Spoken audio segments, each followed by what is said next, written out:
Բարև ձեզ, հարգելի ժողովուրդ, եկեք մի շատ կարևոր հարցի մասին խոսեմ, բանակում բարեփոխումների անհրաժեշտության մասին, իսկ ավելի ճիշտ բանակ սարքելու մասին։ Երկար ժամանակ մտածում եմ ես նյութը արժի բարձրաձայնել, թե չէ, այս թեման արժի արծարծել, թե ոչ, որովհետև ինքը շատ զգայուն թեմա է,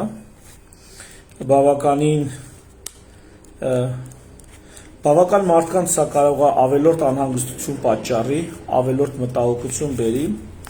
բայց երևի թե եկեք անդրադառնանք նամանավանդ, որ վերջին շրջանում օրինագիծ է առաջ բերվել փողով բանակից, այսինքն ծառայությունը փողով կրճատելու, եւ այսօր էլ ես լսեցի Հայկ եւ Նաիրի Սարգսյաններ եղբայրների, այսպես ոդքասթից մի հատված, որտեղ նրանք որոշակի թվեր էին ներկայացնում, մասնավորապես Հայկ Սարգսյանը, ԱԺ պատգամավոր, որոշակի թվեր էր ներկայացնում, որոնց արժի անդրադառնալ, բայց մինչև ես կանդրադառնամ Սարգսյան եղբայրների այդ տրամադրած թվերին, ես ուզում եմ առհասարակ մենք հասկանանք, ջայլամի պես գլուխներս հողի մեջ որ թաղած ենք հիմա, հանենք եւ տեսնենք իրականում ինչ ունենք, ինչ խնդիր ունենք, ինչի առաջ ենք կանգնած։ Եվ այսպես մի անգամից ես անցնեմ թվերին, հա? Եկեք որպեսզի դուք պատկերացնեք մեկ ինչ խնդրի առաջ են։ Գրատախնակի վրա ես թվերը գրել եմ, սենց չգիտեմ ինչքանով է հարմար տեսնել, լավ, եկեք այսպես, ուրեմն տեսեք։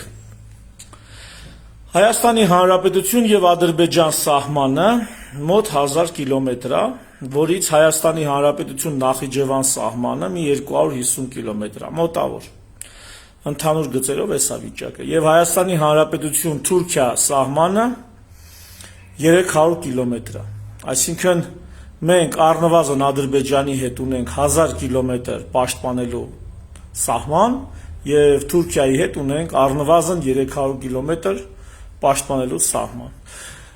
Վրաստանի եւ Իրանի հետ ունեցած մեր սահմաններին չեմ անդրադառնա, որովհետեւ դրանք այսպես ընդունենք, որ խաղաղ սահմաններ են կամ սպառնալիք են տեղից գոնե հիմա մենք չենք տեսնում։ Նույնիսկ կարող ենք այսպես վերապահումով Հայաստան-Թուրքիա սահմանը մի կողմ թողնել եւ սրա մասին խոսել մի ուրիշ անգամ, մի ուրիշ առիթով, որովհետեւ այս պահի դրությամբ ռուսական դրոշը ծածանվում է այդ սահմանի վրա եւ այստեղ բավականին խորը վերլուծելու, կշռադատելու հարցեր կան եւ հարցեր կան, որոնք բարձրաձայնելու չեն դեռ, բարձրաձայնելու չեն եւ պետքա դեռ երկար փակ դռների հետևում քննարկումներ արվեն այս սահմանի հետ կապված, նոր հրապարակվեն եւ այսպես ասած ժողովրդի դատին ներկայացնեն։ Բայց ինչն է պարզ ակնհայտ, որ այդ 1000 կիլոմետրանոց սահմանը Ադրբեջանի հետ, որ մենք ունենք, հարգելիներս, այս տողնը, այս վերևի տողնը, այդ սահմանը 1000 կիլոմետրանոց, դա կատակ չի։ Դա պաշտպանելը բավականին լուրջ գործ է, եւ հիմա տեսնենք, թե ինչ զորքեր հաշվելու են միայն զինվորների քանակով, զորքերի քանակով, զորակոչը դրան է վերաբերվում։ Սրան մեջ չի մտնում սպառազինությունը, պատրաստվածության աստիճանը եւ այլն։ Միայն զորքի քանակով։ Եվ այսպես ֆիզիկական ներկայություն սահմանին։ Ֆիզիկական ներկայություն սահմանին, այստեղ նատոյական եւ այսպես ասած ռուսական ստանդարտները տարբեր են, բայց ընդհանուր գծերով մեծ տարբերություն չկա, գոնե էլի եմ ասում, զինվորների քանակի հետ կապված։ Ուզում եմ ֆիզիկական ներկայություն սահմանին, առնվազն 2-3 կիլոմետրը մեկ պետք է ունենանք, ուրեմն դիտակետ, եւ այսպես այս 2-3 կիլոմետրը մեկ եթե մենք հենակետ, դիտակետ պետք է ունենանք, մոտավորապես 400 հենակետու պետք է ունենանք Ադրբեջանի հետ սահմանին, եթե ամեն հենակետում մոտ 10 հոգի հերթապահություն իրականացնեն, այսպես մինիմալ թվերով եմ հաշվում, ինչու եմ մինիմալ թվերով հաշվում, ենթադրենք մենք ունենք անօթաչուներ, մենք ունենք ուրեմն տեխնոլոգիական, տեխնիկական հագեցվածություն, մեր ինժեներները սարքել են սահմանապահ ուրեմն հատուկ սարքեր, որոնք նկարահանում են, գնահատում են, չգիտեմ, արհեստական բանականությունը ներառել ենք այս թեմաների մեջ, ահա ենթադրենք այսպես, չեմ պատկերացնում, որ մի գծով այսպես խրամատով ծայրից ծայր կանգնած են, ահա ենթադրենք մենք այսպես լավ հագեցած ենք տեխնոլոգիապես, ու մեզ առնվազն 4 հենակետի համար պետք է հերթապահություն իրականացնող 4000 զինվոր, որոնք եթե հերթափոխով աշխատեն, այսինքն 15 օրը հանգստանան, 15 օրը հերթապահություն իրականացնեն, ապա կհանի 8000 զինվոր։ Եթե ընդունենք, որ պետք է օրինակ նատոյական ստանդարտով 10 օրը հերթապահում են, 20 օր հանգստանում, այս դեպքում 4000-ը պետք է բազմապատկենք ոչ թե 2-ով, այլ 3-ով։ Արդյունքում ստանում ենք, որ մեզ պետք է ուրեմն միայն հենակետերը հերթապահություն, սահմանապահ հերթապահություն իրականացնելու համար մեզ պետք է մոտ 8-ից 12000 զորք։ 8-ից 12000։ Խնդրեմ, այս թիվն է։ 8000 մինիմում, 12000 լավագույն դեպքում։ Եթե լինում է սահմանային միջադեպ, ապա ուրեմն A կետին ֆիզիկական ներկայությանը անմիջապես պետք է միանա արագ արձագանքման ջոկատները կամ արագ արձագանքման զորքերը, որոնք ըստ էության մեր ամբողջ սահմանի երկայնքով մոտ ամեն մարզից մոտ 3 գումարտակ եթե արձագանքի, Սյունիքը հաշվի առնենք, որ Սյունիքը եւ Նախիջևանի ճակատում եւ Ադրբեջանի ճակատում Սյունիքը հաղորդակից է, այստեղից արդեն ենթադրվում է, որ Սյունիքում մի քիչ ավելի մեծ է լինելու ծանրաբեռնվածությունը, ընդհանուր առմամբ մոտ 18 գումարտակ մոտավորապես եւ մոտավորապես մոտ 5500 զորք էլ այստեղ է պետք արագ արձագանքման համար։ 5500 մոտավորապես սա կարա լինի 8000 կարա լինի 4000 լավ պատրաստվածության դեպքում 5500 արագ արձագանքման զորքեր ստեղ է պետք։ Եվ ընդհանուր առմամբ եթե հաշվում ենք նվազագույնը, որ մեզ պետք է պատերազմի սպառնալիքի դեպքում առաջին օրը 1 օր դիմագրավելու համար մեզ պետք է մոտ 8-12 գումարած մոտ 15000, այսպես ասենք, մոտ 15000 զորք։ 15000 զորք միայն Նախիջևանի եւ Ադրբեջանի սահմանը 1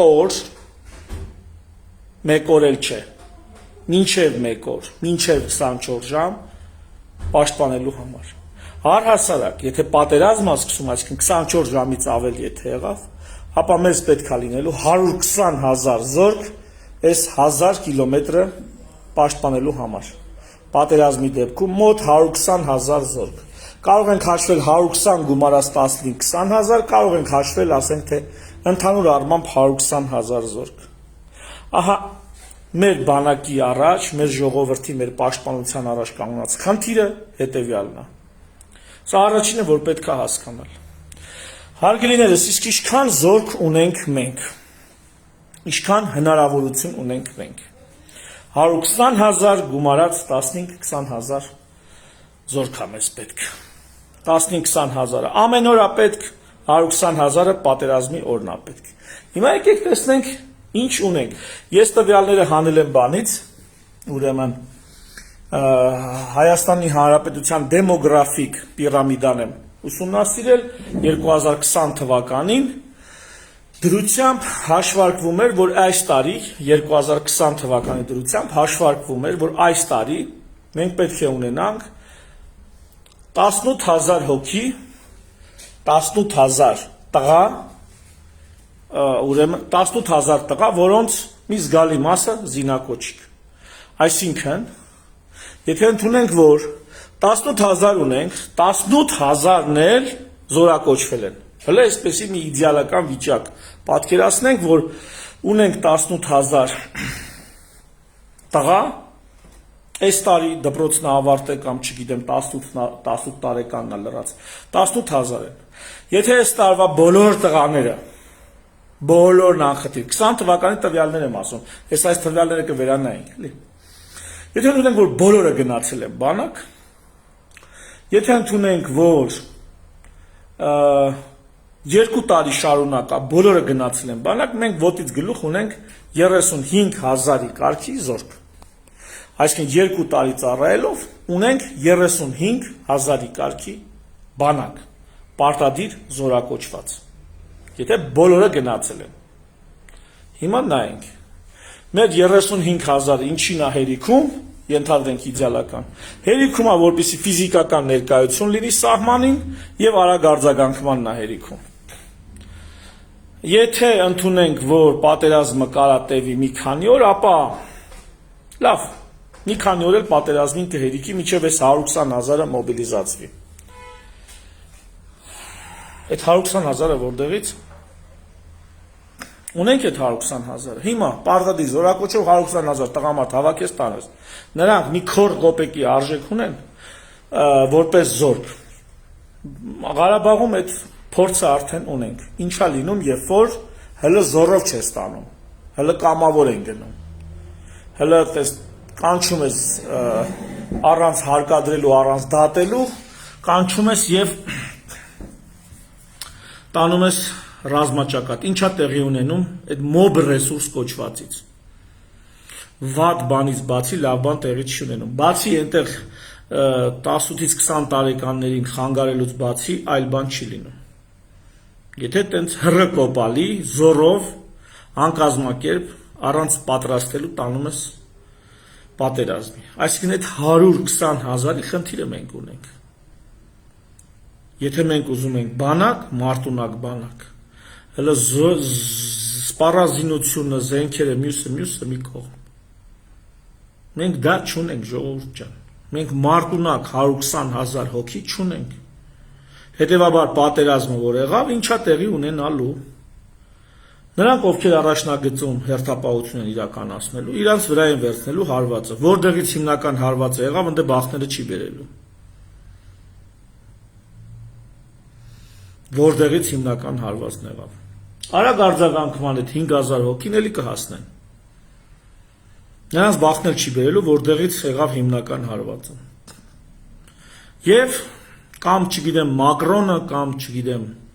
Թրամփը, կամ Եսիմով, կամ Պուտինը ընդեղից պետք է զանգի, այդ պատերազմը մի երկու օրում շուտ կանգնացնեն, թե չէ մենք այդ 120,000-ը հավաքողը չենք։ Հետո պիտի մենք լուրերով լսենք, որ տեսակ, այդա Բլինքենը զանգեց պատերազմը կանգնացրեց։ Այդա, չէ, մյուսն էլ կասի Պուտինն էր, սենց ասեց։ Հետո կանցնի ժամանակ, Ալեն Սիմոնյանը կպատնի, որ գնացել էին Մոսկվա, տենայնում ոտերը կարան ընկնեն, խնդրեն աղաչեն, որ պատերազմը կանգնացնի։ Հետո մենք դա կլսենք լուրերով։ Արդյունքում մի քանի հազար զոհ կտանք, կախված թշնամու հարձակման ծավալից, մտադրությունից, մի քանի հազար զոհ կտանք, դրանով պատերազմի աստծուն հերթական զոհաբերությունը ազգս կհամարի տրված։ Հետևաբար չունենալով այս 120,000-ը բանակի մասին խոսելը պորոտախոսություն է։ Այն մնացածը թե ոնց է ձևակերպում, դա հարցի բոլորովին 8-րդական կողմն է, դեկորատիվ կողմն է հարցի։ Այդ խավության նոխազներին, այդ մատաղացուներին ոնց ես հավաքում, դա հարցի բոլորովին ուրիշ կողմն է։ Եթե դու 120,000 մոբիլիզացիա չունենք, ճիշտը խոսանք։ Հեսա կանդրադառնամ այս հարցին, սրա լուծումն էլ կասեմ, փակուղիմ չենք։ Բայց հիմա տեսեք ինչա տեղի ունենում։ Այս 18,000-ից պարզվում է։ Այդպես չի որ ուրեմն բոլորն էլ զորակոչում են գնում են բանակ։ Ես այս ուրեմն Հայկ եւ Նաիրի Սարգսյան եղբայրների այդ ոդքասթի տակ գրել էի, որ համաձայն եմ, որ խնդիրը մեծ է, բայց լուծման հետ համաձայն չեմ։ Եվ այնտեղ ինձ Հայկ Սարգսյանը տվյալներ ուղարկեց, ըստ էության պաշտոնական վիճակագրությունն է, եւ պաշտոնական վիճակագրությունը ինչա բացահայտում հարգելիներս։ Լտեսեք։ Ուրեմն մենք 20 թվականից 24 թվականը 8700 հոգի հրաժարվել են քաղաքացիությունից եւ բան են դուրս են եկել զորակոչային ցուցակներից։ Այսինքն մոտավորապես Այն 18000-ը, որ ես գրում եմ, 18000 տղա 20 թվականի տվյալներն եմ ասում։ Իսկ այն ժամանակ նրանք 13 տարեկան էին, այսօր 18 տարեկան են։ Այն նրանցից այս ընթացքում այդ 20 նրանցից 8700-ը ընդհանուր առմամբ դա անում է ամեն տարի մոտավորապես 2000-ից ավել մարդ։ Ամեն տարի 2000-ից ավել մարդ այդ 18000-ից հրաժարվել է քաղաքացիությունից։ Եվ 18-ից 24 թվականների ընթացքում 43000 մարդ էլ առողջական պատճառներով ազատվել է զինվորական ծառայությունից։ Էլի որ հաշվում ենք մոտավորապես, եթե մի 6-7 տարի հաշվենք, ելնում է մի 6-7000 ամեն տարի, 6-7000 ամեն տարի առողջական պահանջներով։ Ուրեմն 6-7000-ին գումարում ենք 2000, անում է մոտավորապես 8500, հա, այս 18000-ից մոտ 8000-ը հələ բանակից փախածները, հələ այլ պատճառներով ուրեմն քաղաքացիությունը, այլ պատճառներով ծառայությունից ազատվածները չեմ ասում, միայն առողջական պատճառներով եւ քաղաքացիությունից հրաժարվելով, այս 18000-ը տարեկան 8000-ը սրա վրից խուզում ենք, թափում ենք։ Խուզում թափում ենք։ Դա կմնում է ամեն տարի մենք ունենք 10000 տղա առողջ եւ ՀՀ քաղաքացի, բայց նրանցից է մի զգալի մասը այլ պատճառներով ազատվում է ծառայությունից։ Սա մեծ խնդիր։ Ավելին ասեմ, ըստ դեմոգրաֆիկ պիրամիդայի, որ նայում ենք Հայաստանի Հանրապետությունում, մոտավորապես 33 թվականին, 2033 թվականին մենք տարեկան ունենալու ենք 20 թվականի հաշվարկով, ունենալու ենք ոչ թե 18000, այլ 21000 տղա։ Տղաների քանակը տարեստարի ավելանալու էր։ Եվ եթե մենք հիմա ինչ-որ բան չնախաձեռնենք, այդ 21000-ն էլ չենք ունենա։ Այսինքն 20 թվականին, էլի եմ ասում, նայեք, 20 թվականին հաշվարկված է, որ պիտի ունենայինք այս տարի 18000 հոգի տղա, հələ չեմ ասում զորակոչիկ է, զորակոչիկ չի, բայց արդեն այս քաղաքացիությունից հրաժարվելու հաշվին, այս 18000-ը դարձել է արդեն իսկ 16000 տարեկան 2000-ից ավել տղա մենք կորցնում ենք։ Եվ եթե առողջական խնդիրներն էլ ենք ավելացնում, այս տակի 6000-ն էլ ենք կորցնում եւ մնում է ընդամենը 10000։ Հիմա, եթե այսպես ուխտի ականջում քնած շարունակենք, սպասվող 33 թվականին սպասվող 21000 տղայից միգուցե մի 15000-ը հազիվ մնա։ Հետևաբար ես հասկանում եմ, որ լուծումներ են պետք։ Սա մեկ, լուծումներ պետք են։ Հեսա խոսենք լուծումների մասին էլ։ Բայց ամենամեծ խնդիրը իհարկե այս 120000-ն է։ Մարտունակ 120000 տղամարդ մենք չունենք։ Իրար հետ համաձայնեցված, ներդաշնակ աշխատող, տարբեր զորքերում, տարբեր զորատեսակներում ինտեգրված, բանիմաց, մարտունակ չունենք։ Եվ չենք էլ ունենալու, եթե այսպես շարունակենք։ Այս վերևի թվերը մենք ընդամենը մատաղացուներին ենք որոշում ովքեր պիտի լինեն։ Այսինքն այդ ովքեր պիտի լինեն այդ մատաղացուները, որոնք պիտի այդ առաջի օրվա հարվածը վերցնեն, երկրորդ օրվա մի կերպ դիմադրեն, որ երրորդ օրը Մակրոնը, Թրամփը, Պուտինը, Էրդողանը, չգիտեմ ով, մինչև Ալեն Սիմոնյանը կգնա Մոսկվա, սրա նրա ոտերը կընկնի, կամ կգտնի այդ ոտերը, կամ տենց էլ չի գտնի։ Հասկանում եք ինչի մասին է խոսքը։ Եթե մենք կողմ ենք, դեմ ենք, այդ էական չի։ Սա փորձն է։ Ստեղ մենք ունենք երկրապահ, որը լրացնում է այդ դիրքապահի ֆունկցիան, որովհետև բանակ չի երիքում։ Եթե ընդունենք, որ հա, եւ ամենակարևորը, ստեղ մի երկու տվյալ էլ ասեմ, Հայկ Սարգսյանի կողմից ներկայացված։ Հարգելիներս, ուրեմն տեսեք։ Բանակ են գնում այդ տարվա տղաների 30%-ը։ 18000-ը որ ցույց էի տալի, դա իմ թիվն է։ Ես դա վերցրել եմ ոչ թե վիճակագրական վիճվարդությունից, ես վերցրել եմ դեմոգրաֆիկ պիրամիդայի տվյալներից 20 թվականին հրապարակված։ Ուրեմն այդ 18000-ից 30%-ն է գնում ընկերներ, ուրեմն գնում է ընդամենը 6000-ը։ Եթե 2 տարի մնում են այդ 6000, 12000 զորակոչային բանակ ունենք մենք։ Մնացածը երկրապահով բանով մի քանի հազարն են, որ ասում են 15000 պետք է առաջի արձագանքման եւ այդ ֆունկցիան կատարելու համար, եթե 15 օրը մեկ են պերես մենք անում։ Մի խոսքով են 25 օրյա հավաքներով բանով լցնում են այդ երկրապահի հետ միասին, ձևավորում են այդ 15-ից 20000 անհրաժեշտ դիրքապահներին եւ արագ արձագանքման բլոկը։ Ընդամենը։ Եվ ինչ է ասում Հայկը, ասում է բանակ են գնում 30%-ը։ Դպրոցներ կան, քաղաքում շրջանակներ կան Երևանում, որտեղ 10%-ն է բանակ գնում։ Մարզերում մի քիչ ավելի շակերտավոր բարվոք վիճակ է, 50%-ն է բանակ գնում։ Այն եւ այսպես արդյունքում գումարային երկրով մեկ տղաների 70%-ը 18 տարին լրացած 70%-ը չի գնում բանակ։ Առողջական խնդիրներով ազատվում են առնվազն 50%-ը, քաղաքացիությունից արդեն ասացի հրաժարվում են 8%-ը, փախնում են բանակից 5-ից 10%, այսինքն գնում են խոպան եւ էլ չեն գալի։ Ոչ քաղաքացիությունից են հրաժարվում, ոչ էլ։ Ունենք sense թվեր։ Հիմա կարելի է մտածել, որ թվերը բարեկարգելու, լավացնելու մասին։ Կարանք սրա մասին մտածենք։ Ես դրա մասին չեմ ուզում մտածեմ։ Ինչու՞։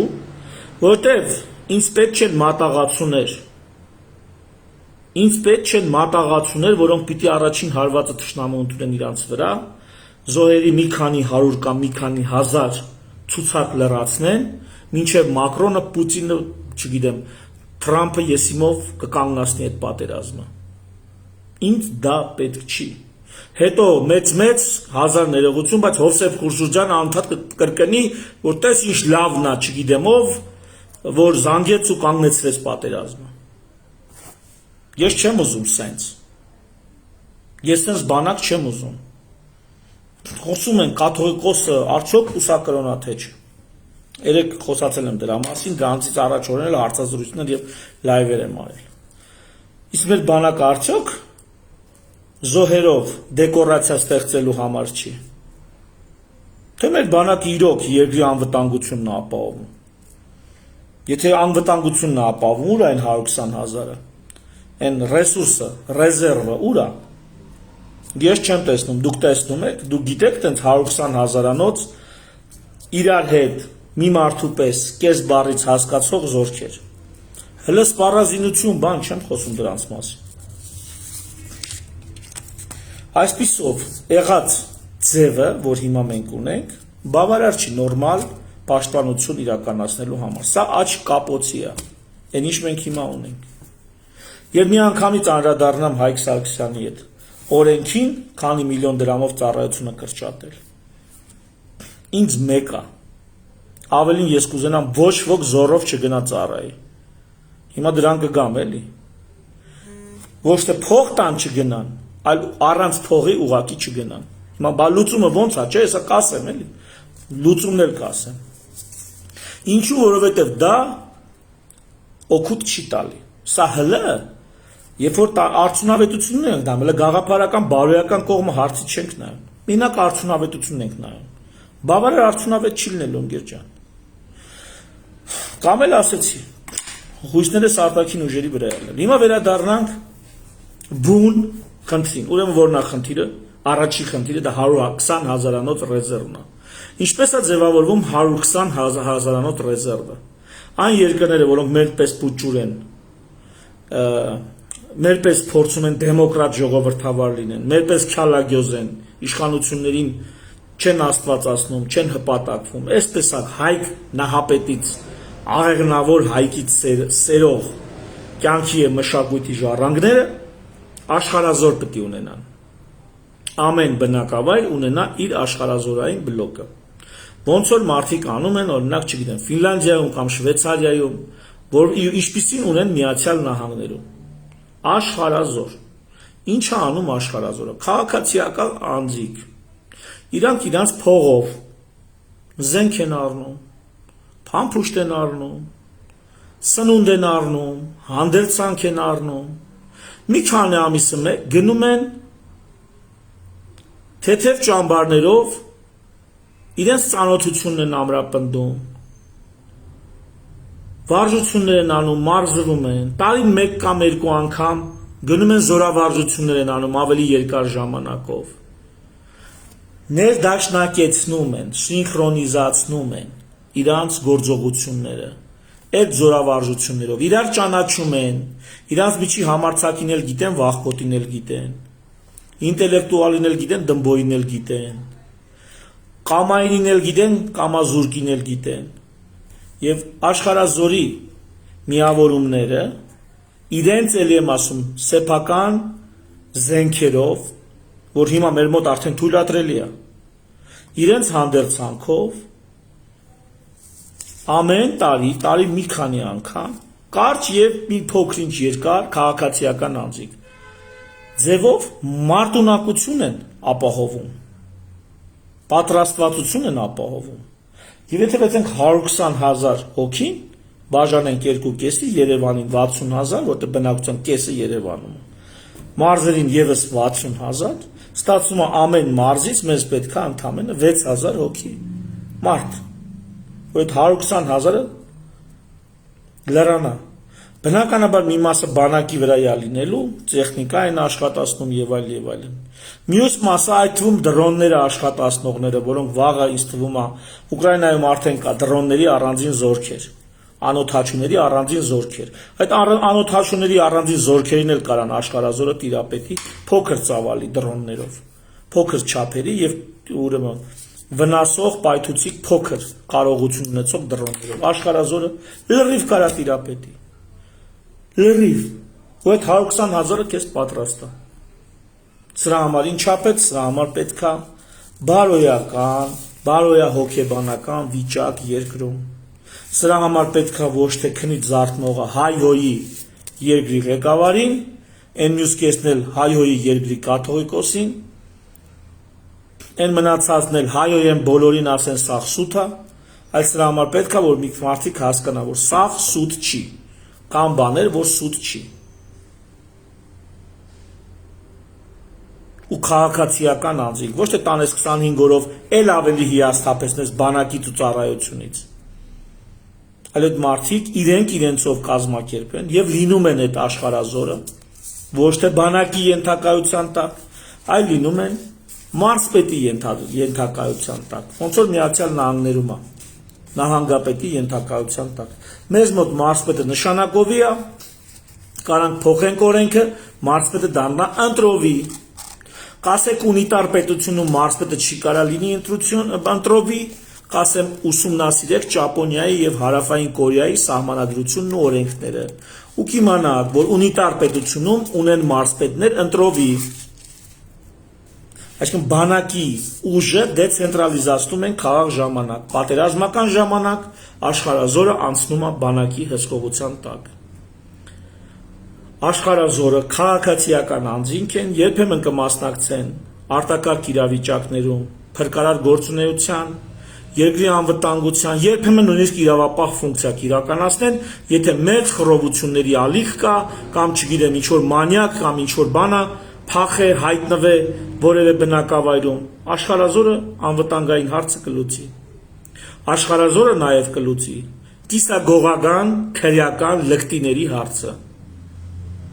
Ինքն իրանով դուրս կմղի ցանկացած շրջանից, մարզից, քաղաքից քրեական լատիրակներին, որովհետև պաշտպան կլինի արդեն բարոյական տեսքով, ոչ զենքով, բարոյապես պաշտպան կլինի ցանկացած բարոյական խելացի մարդու։ Դա կլինի մի առանձին շարժում մեր հոգեկերտվածքը, այս մեր այլանդակված, ստորացած, նսեմացած հոգեկերտվածքը վերականգնելու համար։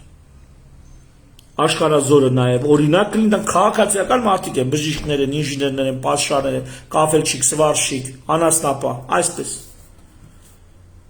Եվ ամեն բնակավայր կիմանա իր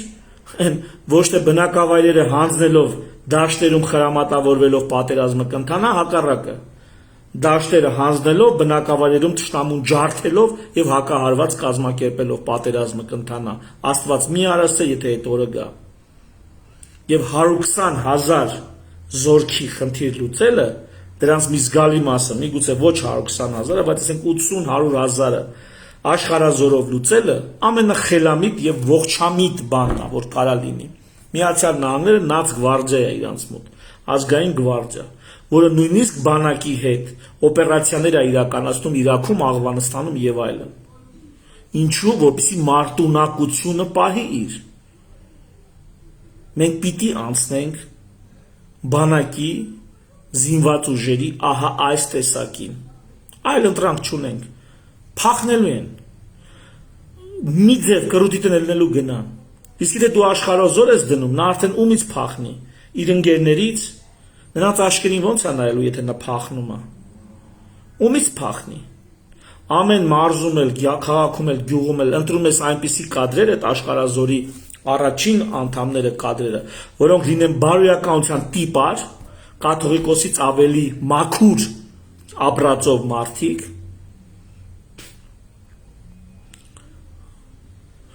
այդ տեղի հոգևորականն էլ կարա այդտեղ օգնություն ցույց տա, բարոյական աջակցություն ցույց տա։ Մի խոսքով ու կամաց ձևավորվում է այդ համակարգը։ Իսկ բանակի հարցը ոնց է լինում։ Բանակը կարելի է չափահասության տարիքը հանել 19 տարեկան, ինչու։ Ոչ ոքի իրավունք չունի մահվան բերան զորով ուղարկել։ Միայն պայմանագիր կնքելու դեպքում մարդը միայն պիտի պայմանագրով համաձայնվի, որ դու իրան տանես մարտական ծառայության։ Խաղաղ ժամանակ ուշադիր։ Կյանքի իրավունքը բացարձակ է։ Եվ ընդհանրապես մարդու իրավունքները բացարձակ են։ Խաղաղ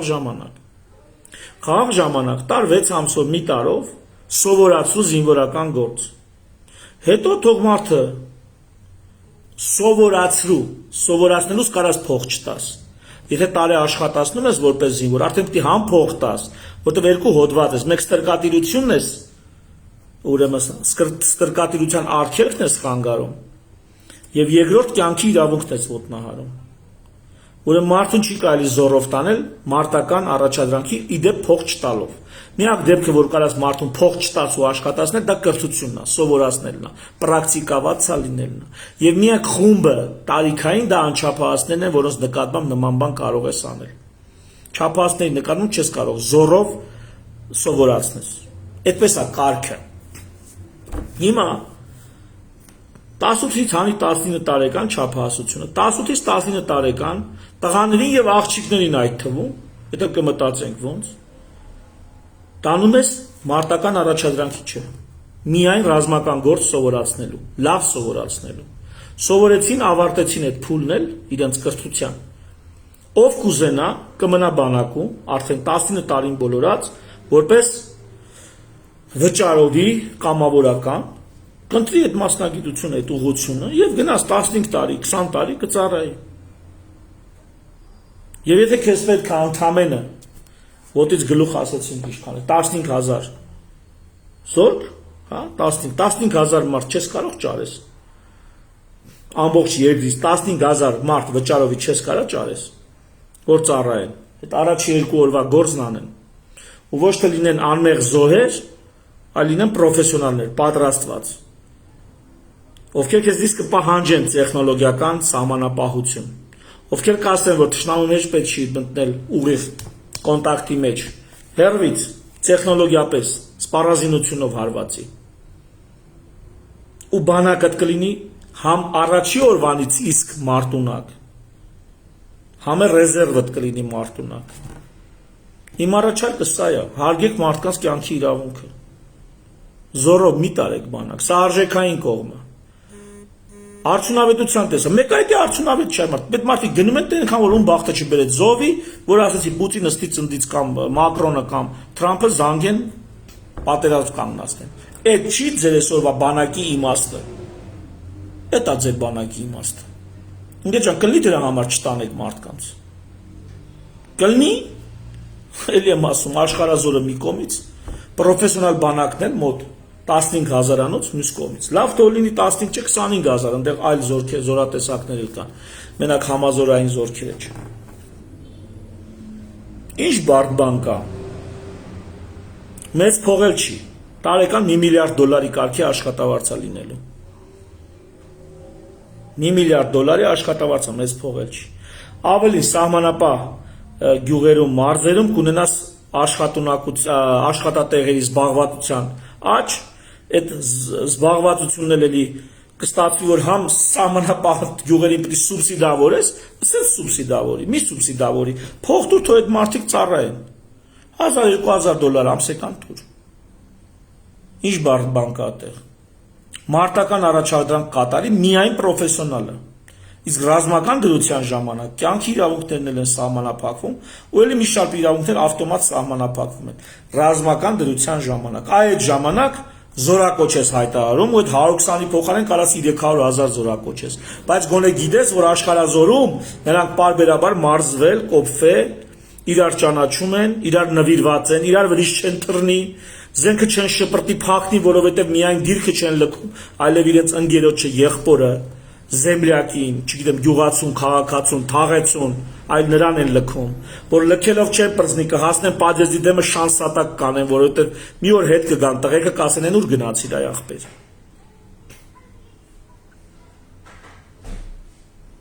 Սա է իմ պատկերացած բանակը։ Հենակետերն ու արագ արձագանքման զորքը պրոֆեսիոնալ,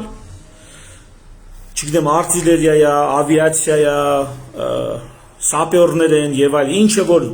նեղ մասնագիտական որակավորում է պահանջում, հակաօդային պաշտպանությունն է, պրոֆեսիոնալ,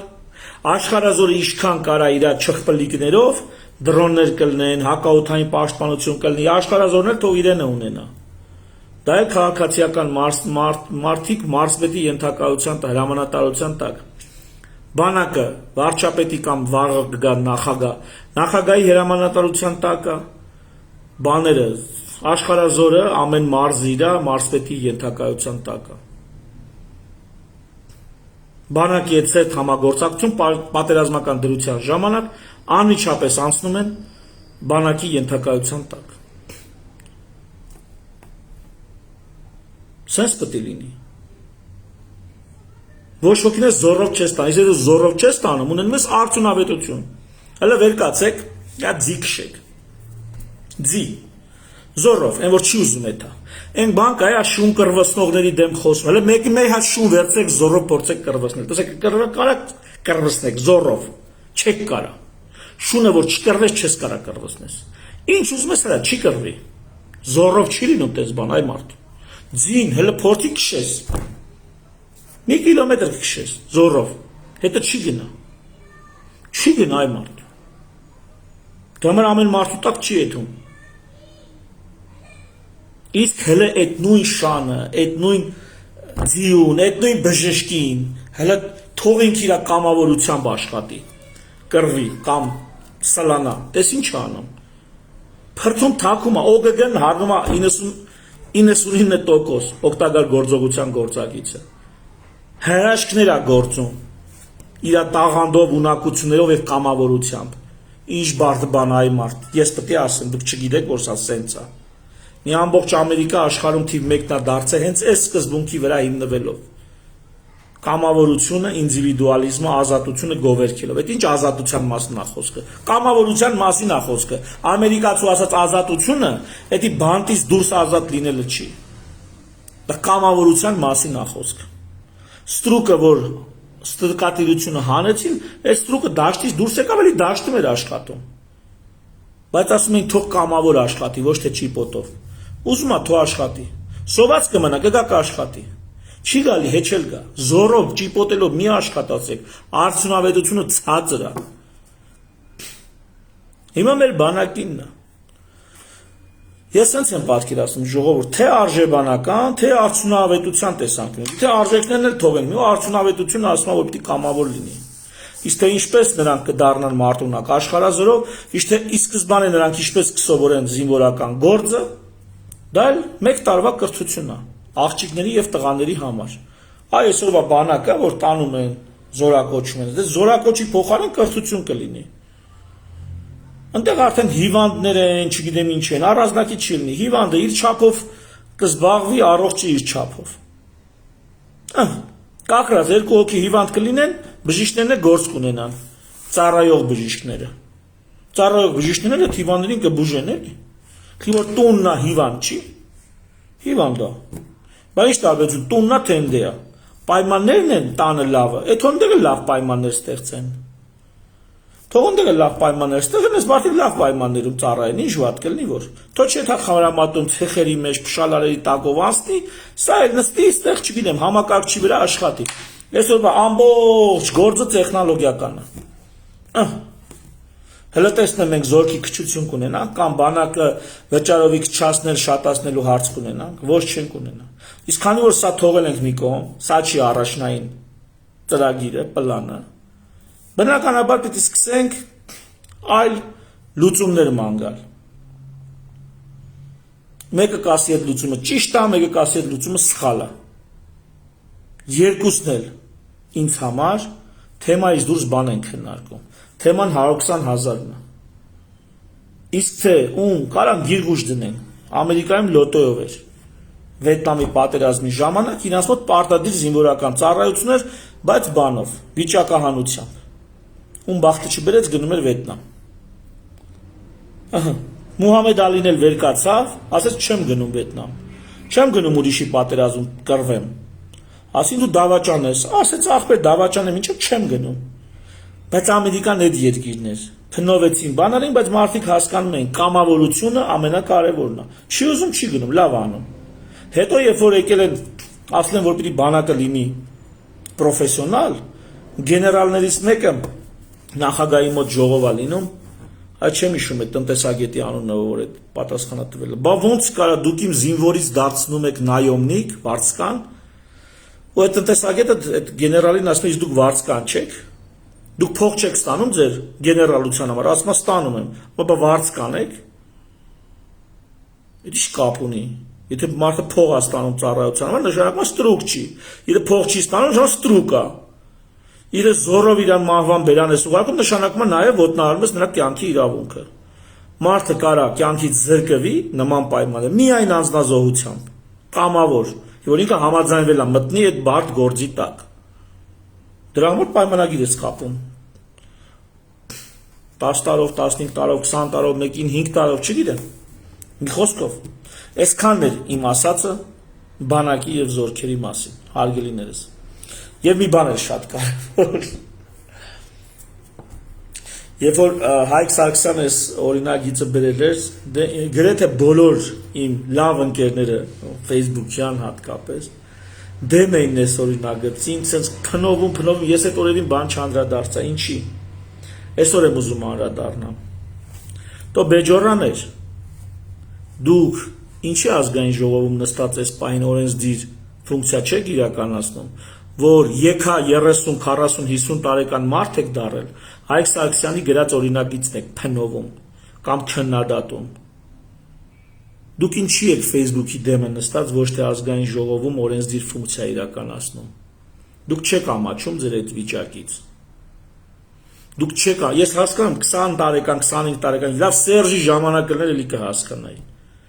Դուք հիմա եկա էշ եք ամեն մեկը, ես էլ ձեր հետ։ Դուք չեք ամաչում այդ վիճակից, որ դուք Facebook-ում ստատուսով եք արձագանքում, ազգային ժողովում քննարկվող օրինագծին, այն դեպքում, երբ որ ոչ խելքները տա պակաս, ոչ փորձառությունը, ոչ ձեր բարոյականությունը, ամեն ինչ տեղն է, տեսքն էլ է տեղն է, բոյն էլ է տեղը, ամեն ինչ տեղն է, խոսքն էլ է տեղը, դուք ինչի ազգային ժողովում չեք այսօր, ինչի դուք ձեր պատկերացրած օրինագիծը չեք ներկայացնում, կամ այդ մակարդակում քննադատում ու մասնակցում, ավելի լավ է առաջարկում, ոչ համաձայն չեմ, ով ասես կարա համաձայն չլինի, բայց ինչ եք դուք առաջարկում, և ինչու դուք դեռ Facebook-ի առաջ գրառումներ եք անում կամ լայքով ու դիզլայքով ձեր վերաբերմունքն եք արտահայտում, հարգելի քույրեր և եղբայրներ, բառից բուն իմաստով քույրեր ու եղբայրներ, մեզ ամոթ չի, ամոթ է, այս սրա մասին մտածեք, ես իմ առաջարկն արեցի, կան լիքը խոսալու քննարկելու հարցեր, խոշոր եւ նրբություններ կան։ Բայց ընդհանուր գծերով այսքանը։ Շնորհակալ եմ հետևելու համար, շնորհակալ եմ ինձ հանդուրժելու համար։ Դերևս այսքանը։ Լավ ալինելու։ Ստեսություն։